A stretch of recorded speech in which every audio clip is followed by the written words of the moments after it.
Encore un homme indisponible. Cet homme émotionnellement distant. Cet homme qui souffle le chaud et le froid. Cet homme qui refuse de s'engager, mais qui vous garde juste assez proche pour que vous ne puissiez pas partir. Et la question la plus douloureuse, pourquoi toujours moi ? Vous avez tout fait pour lui. Vous avez été compréhensive, patiente, douce. Vous avez analysé chaque mot, chaque silence. Vous pensez que le problème vient de lui, de sa peur de l'engagement, de son passé. Mais si cet homme n'était pas un hasard, mais un miroir puissant et douloureux de la partie de vous-même que vous refusez de voir.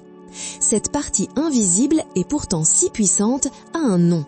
En psychologie analytique, c'est ce que Carl Jung appelait l'ombre. Et comprendre cela, c'est la clé pour briser ce cycle pour de bon. Voici le contrat entre vous et moi. Durant cette vidéo, nous allons parcourir un voyage en 4 chapitres. 1. D'abord, nous allons identifier ce schéma douloureux et lui donner un visage. 2. Ensuite, nous plongerons au cœur de la psychologie jungienne pour décoder ce qu'est l'ombre et pourquoi elle contrôle magnétiquement vos attractions. 3. Puis, nous prendrons de la hauteur pour comprendre le message spirituel que l'univers vous envoie à travers ces hommes. Et 4. À la fin de cette vidéo, comme promis, je vous fournirai votre récompense, 3 exercices de journaling de l'ombre que vous pourrez utiliser immédiatement pour commencer à l'intégrer. Ce ne sont pas des conseils de séduction, c'est un travail de transformation profonde. L'objectif n'est pas de le changer lui, l'objectif est de vous récupérer vous. Pour comprendre ce qui se passe à l'extérieur, nous devons d'abord regarder à l'intérieur. Voici Chloé. Chloé est brillante. Elle réussit dans sa carrière, elle est l'amie sur qui tout le monde compte. Elle est drôle, elle est généreuse, elle est profonde. Mais en ce moment, Chloé est obsédée par son téléphone. Elle regarde l'écran, attendant une notification qui ne vient pas. Elle est en relation, ou du moins elle pense l'être, avec Marc. Quand ils sont ensemble, c'est électrique. Il lui dit qu'elle est différente de toutes les autres. Il parle du futur, de voyage, de projet. Il la voit. Et puis, le silence. 1 jour, 2 jours. Les messages de Chloé deviennent plus courts. « Coucou, j'espère que tu vas bien ?» Et la réponse de Marc, quand elle arrive enfin, est laconique. « Désolé, très occupé au travail. » Chloé passe alors des heures à analyser ces 5 mots. « Occupe » Est-ce qu'il est vraiment occupé ou est-ce qu'il s'éloigne ? Elle se souvient de la soirée d'avant-hier. A-t-elle dit quelque chose de mal ? A-t-elle semblé trop en demande quand elle a simplement demandé ce qu'il ferait le week-end prochain ? L'anxiété monte, c'est physique. Elle entre dans ce que j'appelle la salle d'interrogatoire de son propre esprit, où elle est à la fois la détective, la suspecte et la juge. Elle commence à justifier l'inacceptable. Il a probablement peur de ses sentiments. Il a été blessé par le passé. C'est un homme, il a besoin de son espace. C'est l'archétype du chaud et froid. Il lui donne juste assez d'affection pour la maintenir accrochée, puis il retire cette affection, la forçant à douter d'elle-même. Elle ne le voit pas, mais elle est devenue accro au drame de cette relation. La dopamine des retrouvailles est si intense qu'elle en oublie l'agonie de l'attente. Elle est prise dans une boucle d'obsession. Sa lumière s'éteint. Ses amis ne la reconnaissent plus. Elle, qui était si vive, est maintenant fatiguée, anxieuse, parlant sans cesse de lui. Elle essaie de gagner son amour, comme si c'était un prix à remporter. Mais ce n'est pas la première fois. Avant Marc, il y avait Thomas, qui était marié. Avant Thomas, il y avait Julien, qui ne voulait pas mettre d'étiquette sur leur relation. Tous des hommes brillants, charismatiques et fondamentalement indisponibles. Chloé se regarde dans le miroir et ne comprend pas. Elle se demande « Qu'est-ce qui ne va pas chez moi pour que j'attire toujours ce type d'homme ? Pourquoi suis-je incapable d'attirer un homme simple, disponible et prêt à s'engager ?» Elle pense qu'elle doit être plus belle, plus patiente, plus cool. Elle pense qu'elle doit se réparer. Elle cherche la solution à l'extérieur. Mais Chloé, comme beaucoup d'entre vous, regarde dans la mauvaise direction. Le problème n'est pas sa persona, son masque social. Le problème n'est pas ce qu'elle montre au monde. Le problème, c'est ce qu'elle cache. Le problème, c'est ce qu'elle s'interdit d'être. Nous avons tous une partie de nous que nous avons réprimée. une partie de nous que nous jugeons inacceptable. C'est le moment de descendre dans la cave de notre psyché. C'est le moment de rencontrer l'ombre. Bienvenue dans la masterclass. C'est le cœur de notre voyage. C'est le moment où nous allumons la lumière dans la cave. Le terme l'ombre a été popularisé par le psychiatre suisse Carl Gustav Jung. Voici ce qu'il signifie simplement. L'ombre est le sac à dos psychologique que vous portez depuis votre enfance, rempli de toutes les parties de vous-même que vous avez été conditionné à rejeter. Pensez-y, quand vous étiez petite, on vous a dit « Sois une gentille fille, ne sois pas si bruyante, ne sois pas égoïste, ne te mets pas en colère ». Chacune de ces injonctions vous a forcé à prendre une partie de vous et à la jeter dans ce sac. Votre colère y est allée, votre puissance brute, votre égoïsme sain, votre ambition dévorante, votre sensualité sauvage. Tout ce qui n'était pas acceptable a été mis dans l'ombre. Et qu'avez-vous montré au monde? Vous avez montré votre persona, le masque. C'est la Chloé gentille, compréhensive, patiente, facile à vivre. Le problème est que plus votre persona est parfaite, plus votre ombre, dans votre dos, devient lourde et sombre. Mais l'univers et votre psyché détestent le vide. Ce que vous réprimez activement à l'intérieur doit inévitablement être rencontré à l'extérieur. C'est un mécanisme psychologique fondamental. On l'appelle la projection. Nous ne voyons pas le monde tel qu'il est. Nous voyons le monde tel que nous sommes. Nous projetons notre ombre, notre sac à dos, sur les autres. Quand quelque chose vous irrite profondément chez quelqu'un, ce n'est souvent qu'un écho de votre propre ombre. Cette femme arrogante au travail que vous ne supportez pas, elle est peut-être le miroir de votre propre puissance, de votre ambition que vous n'osez pas assumer. Cet ami trop émotif qui vous agace, c'est peut-être votre propre vulnérabilité réprimée qui vous crie de la regarder. Quel est le rapport avec Marc ? C'est là que tout s'éclaire. L'ombre n'est pas seulement mauvaise, elle contient ce que Jung appelait l'or. Elle contient votre liberté, votre indépendance, elle contient votre capacité à dire non, elle contient votre pleine puissance. Revenons à Chloé. Sa persona est la gentille fille, elle s'adapte, elle attend, elle justifie. Son ombre donc contient tout l'inverse. Son ombre contient sa capacité à dire stop, je vaux plus que ça. Son ombre contient sa capacité à être égoïste, à choisir son bien-être avant celui de Marc. Son ombre contient sa colère juste. Parce que Chloé refuse de posséder sa propre capacité à être indisponible pour ce qui ne lui convient pas, l'univers lui envoie un homme qui est l'incarnation même de l'indisponibilité. Pensez-y, Marc, l'homme indisponible, est libre. Il fait passer ses besoins en premier. Il est égoïste. Il n'a pas peur de décevoir. Il vit selon ses propres règles. Ces traits que Chloé juge inacceptables chez elle sont les siens. Elle est magnétiquement, chimiquement attirée par lui, non pas malgré son indisponibilité, mais à cause d'elle. Son âme reconnaît en lui la liberté qu'elle s'interdit. Il est le miroir parfait de son ombre. Elle est prise dans un schéma d'attachement anxieux parce que son enfant intérieur, une partie de son ombre, a désespérément peur d'être abandonné. Et elle attire un homme évitant qui est terrifié d'être contrôlé. C'est la danse tragique de deux ombres qui se rencontrent. Maintenant, à vous. L'atelier commence. Ceci n'est pas un visionnage passif. Prenez cette feuille de papier et ce stylo. Mettez cette vidéo en pause et faites-le. C'est pour vous. Je veux que vous écriviez le portrait robot de cet homme, celui qui revient toujours. Tracez 2 colonnes. Colonne 1, écrivez 5 traits de caractère qui vous fascinent secrètement chez lui. Colonne 2, écrivez 5 traits de caractère qui vous repoussent le plus. Vous avez terminé? Bien. Regardez cette liste. Regardez la colonne 1. Sa liberté, son mystère, son indépendance, son arrogance. C'est l'or de votre ombre. C'est la partie de vous qui aspire désespérément à être vécue. La partie que vous avez réprimée pour être gentille. Maintenant, regardez la colonne 2. Son égoïsme, sa froideur, son inconstance, c'est le reflet déformé de votre propre ombre non intégrée. C'est votre peur d'être méchante, froide ou égoïste projetée sur lui. La révélation est là. Vous n'êtes pas amoureuse de lui. Vous êtes fascinée et repoussée par votre propre potentiel manquant. Cet homme n'est pas votre destin.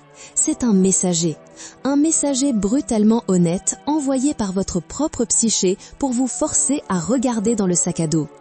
Vous comprenez maintenant la mécanique psychologique. Vous comprenez le pourquoi et le comment de cette attraction. Mais cela ne répond pas à la question la plus profonde. Maintenant, vous comprenez lui, vous comprenez le mécanisme de l'ombre. Mais pourquoi cela vous arrive-t-il à vous et maintenant? La réponse n'est pas seulement dans la psychologie de votre enfance. La réponse est dans l'univers et dans le timing divin de votre propre éveil.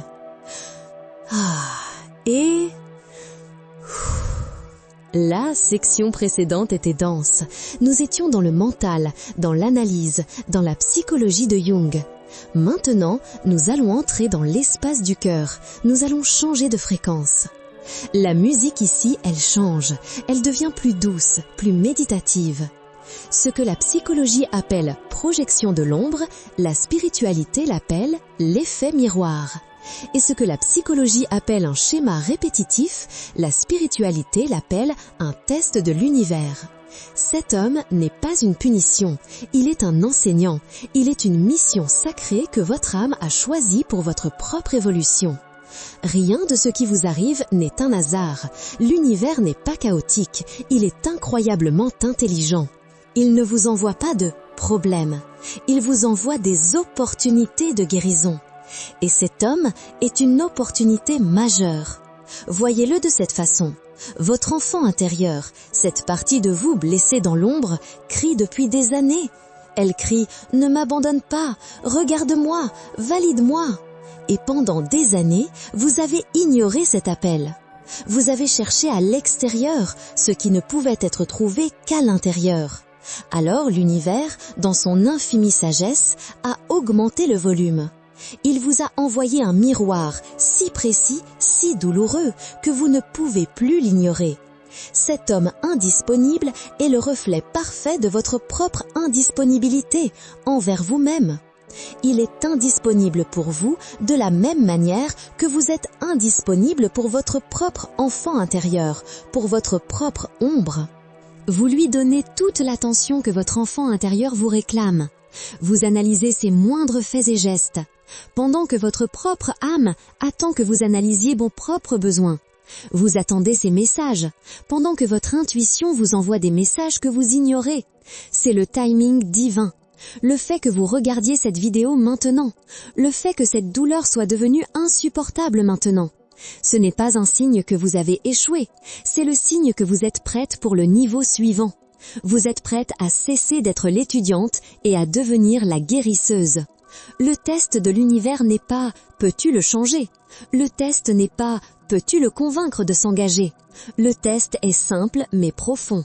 Face à ce miroir de ton ombre, face à ce reflet de tes propres blessures, vas-tu encore une fois t'abandonner pour le choisir ou vas-tu enfin te choisir toi?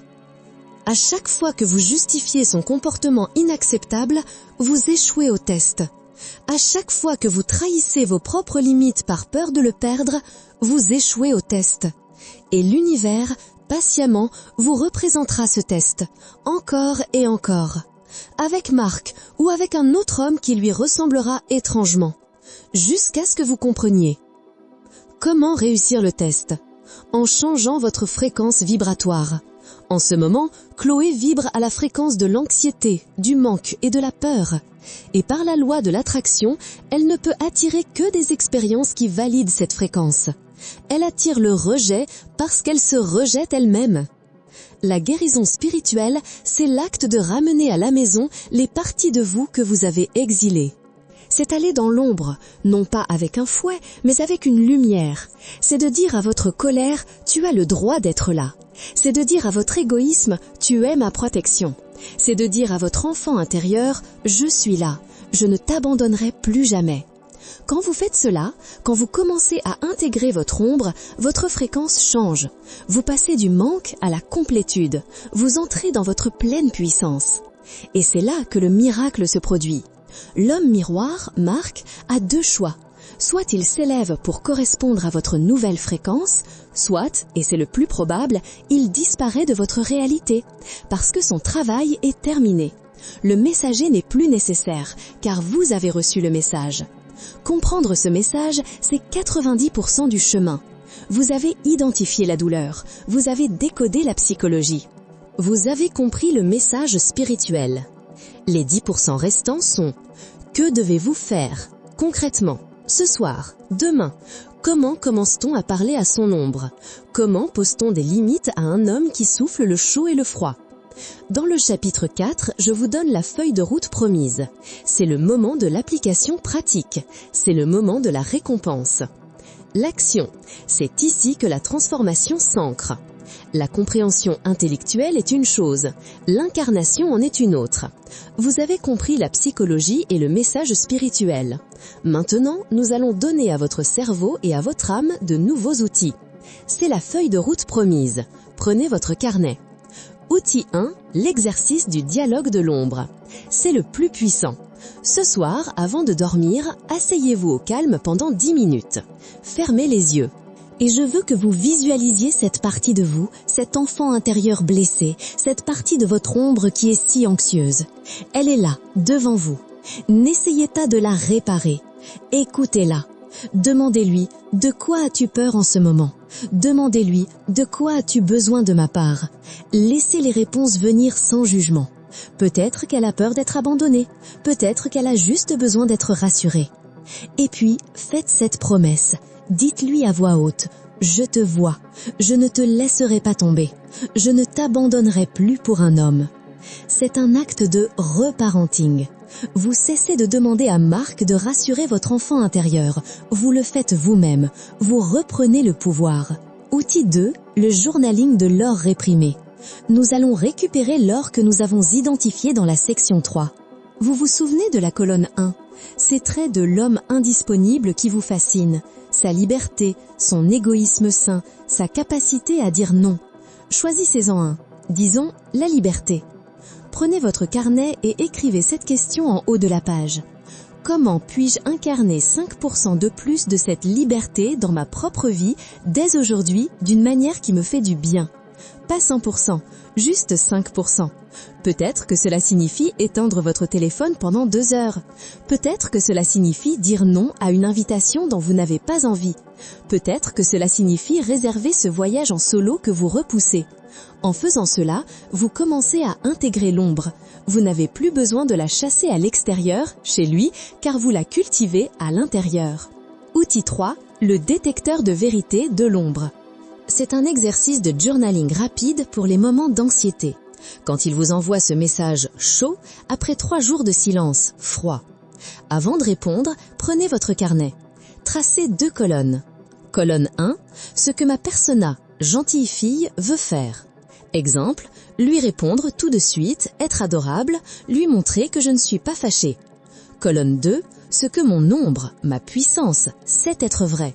Exemple, je me sens ignorée, ce comportement est inacceptable, il me teste. Le simple fait de l'écrire brise l'illusion. Vous n'êtes pas obligé d'agir selon l'ombre, mais vous devez l'honorer. Vous reconnaissez la vérité, et cela seul change votre énergie. Ce qui nous amène aux limites. La récompense promise, 2 scripts de pleine puissance. Poser des limites n'est pas être méchante. Poser des limites, c'est simplement montrer aux gens où se trouve votre énergie et où commence la leur. Ce n'est pas ce que vous dites, c'est l'énergie derrière. L'énergie ne doit pas être la peur, j'espère qu'il ne partira pas. L'énergie doit être l'amour-propre. Je suis prête à ce qu'il parte, car je reste avec moi. Quand il revient après un silence, le chaud après le froid, il vous envoie « Hey, tu me manques ». Votre persona veut répondre « Toi aussi, trop ». Votre pleine puissance attend. Elle répond des heures plus tard ou le lendemain. Elle ne répond pas au contenu « Tu me manques », elle répond au schéma, le silence. La réponse, parfaitement calme, sans reproche. Contente d'avoir de tes nouvelles. J'avoue que je suis un peu confuse. J'aime beaucoup parler avec toi, mais le rythme chaud-froid ne me convient pas vraiment. C'est tout. Pas de questions, pas de colère. C'est un non calme, c'est une limite. Vous ne demandez rien, vous affirmez. Vous venez de lui montrer comment vous souhaitez être traité. Quand il est vague sur l'engagement, le refus de l'étiquette. Vous êtes ensemble depuis des mois. Il dit « J'aime ce qu'on a, pourquoi mettre une étiquette dessus ?» Votre persona panique et dit « Oh oui, tu as raison, c'est juste que… » Votre pleine puissance respire et dit avec chaleur mais fermeté « Je comprends que tu vois les choses comme ça. Pour moi, la clarté est importante. Je ne cherche pas à te mettre la corde au cou, je cherche simplement à savoir si nous construisons dans la même direction. » Et s'il esquive, ajoutez ceci. Je respecte totalement ta position, mais je me respecte aussi et je sais ce que je vaux et ce que je veux. Et ce n'est pas grave si ce n'est pas la même chose. C'est la fin du jeu.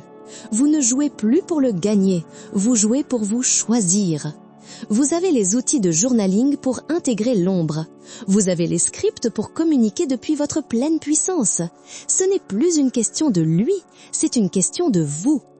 Le voyage que nous avons fait aujourd'hui est immense. Nous avons commencé dans l'obscurité. Nous avons commencé dans la douleur de Chloé, dans l'anxiété de l'attente, dans ce schéma répétitif de l'homme indisponible. C'était le chapitre 1, la douleur du miroir. Puis, nous avons allumé la lumière. Nous sommes descendus dans la cave de la psyché avec Carl Jung. Vous avez compris que cet homme n'était pas votre destin, mais votre ombre projetée. C'était le chapitre 2, le décodage psychologique. Ensuite, nous avons pris de la hauteur. Nous avons vu cet homme comme un test de l'univers, un messager, un appel divin à cesser de vous abandonner vous-même. C'était le chapitre 3, l'éveil spirituel. Et enfin, nous sommes revenus à l'action. Vous avez reçu les outils concrets pour intégrer cet or et les scripts pour poser vos limites. C'était le chapitre 4, votre feuille de route vers le pouvoir. Regardez-vous maintenant. Vous n'êtes plus Chloé, celle qui attend un message dans l'anxiété. Vous n'êtes plus celle qui justifie l'inacceptable. Vous êtes celle qui a regardé son ombre dans les yeux. Vous êtes celle qui a commencé à récupérer son or. Vous n'êtes pas la gentille fille qui a peur de décevoir. Vous êtes la femme en pleine puissance qui comprend que sa priorité, c'est de ne jamais se trahir soi-même. Ce n'est pas la fin, c'est le début.